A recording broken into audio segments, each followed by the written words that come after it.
नमस्कार दोस्तों। मैं आपका अपना मुकेश गोयल यूट्यूब चैनल भक्ति 24 आवर्स पर आप सबका स्वागत करता हूँ। आशा करता हूँ आप सभी भारतवासी कुशल मंगल होंगे, सकुशल होंगे। आजकल कुछ दिनों से जब से बंगाल का चुनाव जीता है, सो कॉल्ड सेक्युलर, उनके पेट में ज्यादा दर्द हो रहा है।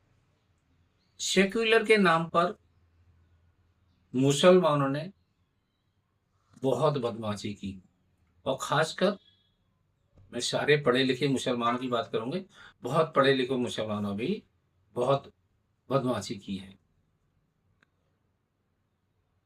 मुझे याद है कि जब मैं छोटा होता था तो लोग बताते हैं अलीगढ़ में रेलवे रोड एक मार्केट है बहुत बड़ी, वो सारी हिंदुओं की मार्केट है।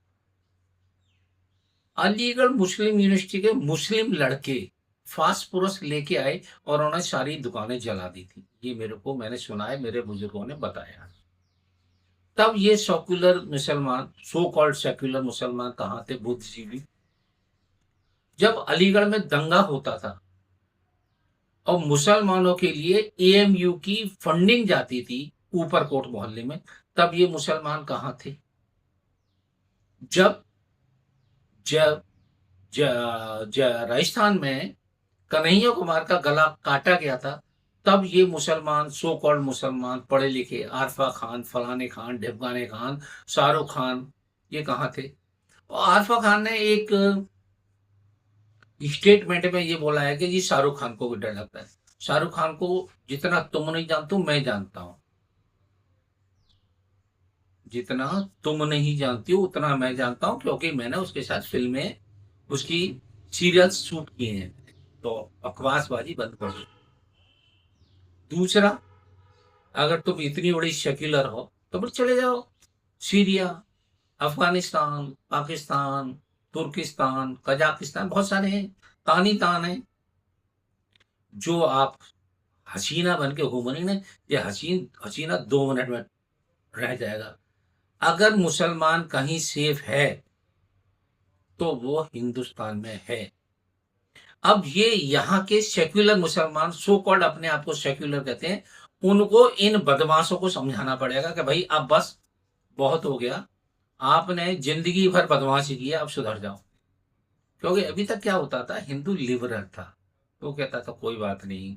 उसको चींटी मारने में भी दुख होता है हिंदू को। तो चींटी को खाना खिलाता है, पेड़ों को पानी देता है, पीपल को पूजता है, गंगा को अपने नदी देवी मानता है। बेसिकली सनातन धर्म में हर चीज को पूजनीय बना गया है, इसलिए वो बेचारा शरीफ है। लेकिन एक शराफत की हद होती है कि तीर कमान को ज्यादा टाइट करो तो वो बीच में से टूट जाती है। अब वो हाल इनका हो चुका है, हिंदुओं का। क्योंकि आपने, जब से देश आजाद हुआ और 2014 तक बहुत बदमाशी की। जहां जगह घेर ली, मस्जिद बना ली, रेलवे ट्रैक पे मजार बना ली, वो आप लोगों ने बहुत गंद मचाया है।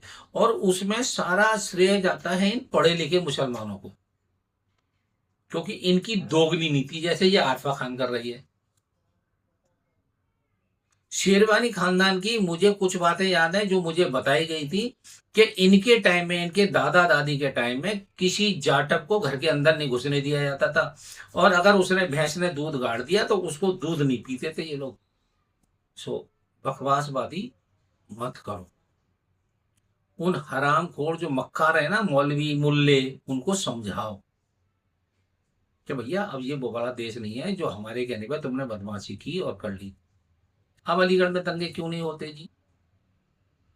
पहले तो 2-2 महीने अलीगढ़ बंद रहता था।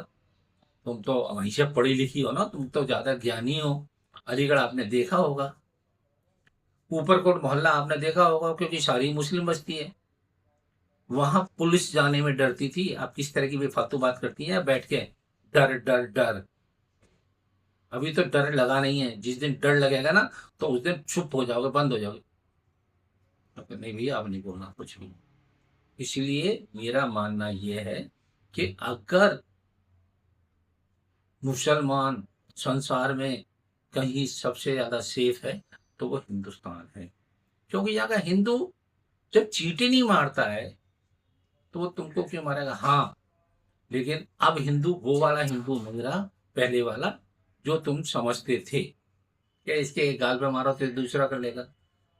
आप ज्यादा इंटरव्यू ले रही हैं किसी बंगाली लड़की का, उससे पूछो 1946 में क्या किया था आप मुसलमानों ने। गांधी जी के बहुत आप वाहवाही करती हैं, गांधी जी अपनी औलाद को नहीं संभाल पाए थे, क्योंकि आप लोगों की फितरत है कि जो आपकी फेवर भी याद करे वो सबसे अच्छा, जो तुम्हारे थोड़े एंटी हो जाए वो खराब। ये आप लोगों की फितरत है, पैदाइशी गुण है आप लोगों में। तो अब उसका तो कुछ नहीं कर सकते, अपने जीन्स को बदलना सिखाओ और बदलो। जैसे कि आपने किसी साहब का इंटरव्यू लिया, उन्होंने कि साहब वो 8 साल रहे।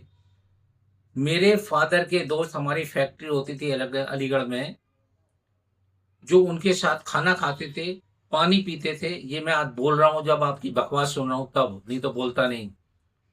अलीगढ़ में कर्फ्यू लगा तो उनके दोस्त ने चाकू मारा था उनकी जांग पे, चाहे वो बाद में आकर रोया पीटा, लेकिन उसने कुछ टाइम गद्दारी की थी। हाँ, अगर आज उन्होंने चाकू मारा होता तो हमारे पिताजी के दोस्त ही मार के आ जाते उसको, लेकिन हमारे फादर ने उस टाइम के चलो कोई नहीं यार भूल जाओ। पता नहीं क्या प्रॉब्लम हुई होगी उसके दिमाग में। तो पहले का हिंदू ये था, अब का हिंदू चेंज हो गया है। आपने रही तमिलनाडु के सीएम की बात करी है, तो उसकी जो परवरिश जो की है वो किसने की है। उसकी मदर हिंदू है, वो परवरिश है। अगर वही किसी मुस्लिम ने की होती तो वो ओवैसी की तरह बकबक कर रहा होता। रही परवरिश का कितना बड़ा असर पड़ता है ये आपको पता ही नहीं है, क्योंकि आपकी परवरिश मुझे तो लगता है ढंग से हुई नहीं। परवरिश का असर ये होता है, कलाम साहब की परवरिश हिंदुओं में हुई। जो बीड़ा वादक थे, जो बीड़ा बजाते थे, वो परवरिश हिंदुओं में हुई। डागर साहब जो बहुत बड़े म्यूजिशियन थे, बहुत बड़े, इनको सलाम करना चाहिए, उनकी साथ उनका संग मुसल हिंदुओं के साथ था, इसलिए वो लोग थे। तुम लोग मक्कार हो, खाते यहाँ का हो, गाते गुंगा वहां के करते हो। और आपके चर्चे तो बहुत हैं कि आपके पति के बारे में बहुत अफवाहें हैं। तो प्लीज आप तो बेफालतू बात मत किया करो, न्यूट्रल बात करो। कि शुभेंदु अधिकारी ने, अरे मुसलमान जब कब्जा करेगा तो पिटेगा नहीं। अलीगढ़ में क्या था।